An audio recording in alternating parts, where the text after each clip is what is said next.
मुझको ये पता है कि तुम्हारे ऊपर में गरीबी छाई हुई है।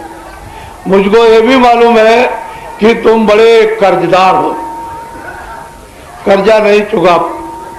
मैं ये जानता हूं कि तुमने बिजली और तुमने जो इंजन लगाया है उसके पट्टे टूट जाते हैं और इंजन में वो भी टूट जाता है तो तुम्हारे पास पैसे नहीं है। मुझे ये भी मालूम है कि हिंदू मुसलमान और सिख ईसाई, छोटे बड़े, अमीर गरीब, ये सब आपस में झगड़ा करने जा रहे हैं। मैं ये जानता हूं कि इस समय पर तुम बहुत दुखी हो, मुझे मालूम है। ऐसा मत समझना कि बाबा जी ये बातें नहीं समझते, लेकिन अब क्या किया जाए। तुमने यानी परिवार में अपराधी बुद्धि बना दी तो परिवार का नाश हो गया, परिवार की व्यवस्था का नाश हो गया।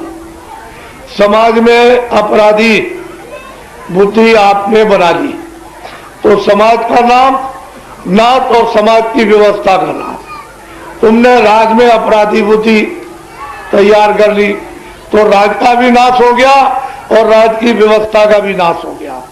और धर्म में भी तुमने अपराधी बुद्धि तैयार कर ली तो धर्म का भी नाश हो गया, चाहे वो मुस्लिम धर्म हो, चाहे हिंदू धर्म हो, चाहे ईसाई, चाहे सिख का धर्म हो।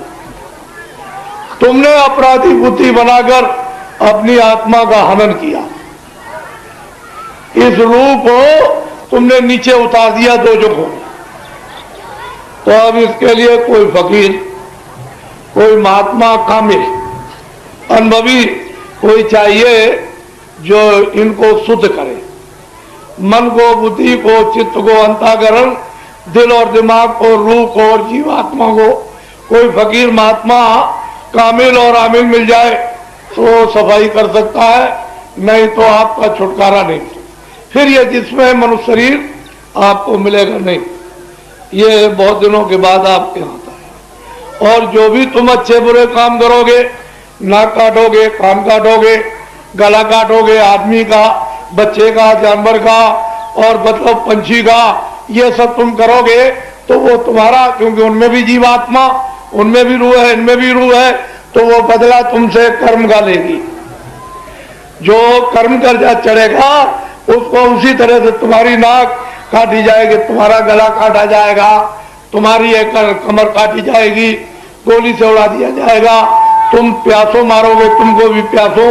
ये कर्म कर्जा सब हिंदू, मुसलमान, सिख, ईसाई, इंसान मनुष्य को देना पड़ेगा, इससे छुटकारा नहीं हो सकता।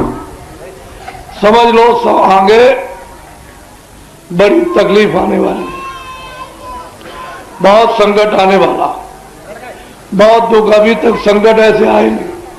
अभी आपने महंगाई नहीं देखी, ना आपने अभी टैक्स देखे, ना आपने सूखा देखा, ना अकाल देखा, न भूखमरी देखी, न महामारी देखी, न भूकंप देखा, ना आपने कोलाहल ओराम। ये सब तकलीफ तुम्हारे बद कामों से, तुम्हारे पाप कामों से आगे आने वाली है। मोहम्मद साहब ने भी ऐसा ही कहा था और कृष्ण ने भी यही कहा था और राम ने भी यही कहा था। जितनी समय समय पर हस्तियां और शक्तियां आई, उन्होंने सबने आपको आगाह किया, लेकिन आप ऐसे बदकिस्मत यानी अभाग्यशाली तुम आप रहे कि आपने उनकी बातों को सुना नहीं और माना नहीं। इसलिए तुम्हें कर्म कर्जे का भोग भोगना। फिर तुम रोगे, चिल्लाओगे और तुम्हारी मदद, इमदाद, सहायता करने वाला कोई नहीं मिलेगा। अभी अच्छा है कि बाबा जी की बात को सुनो। आप लोग सब के सब शाकाहारी हो जाओ। हिंदू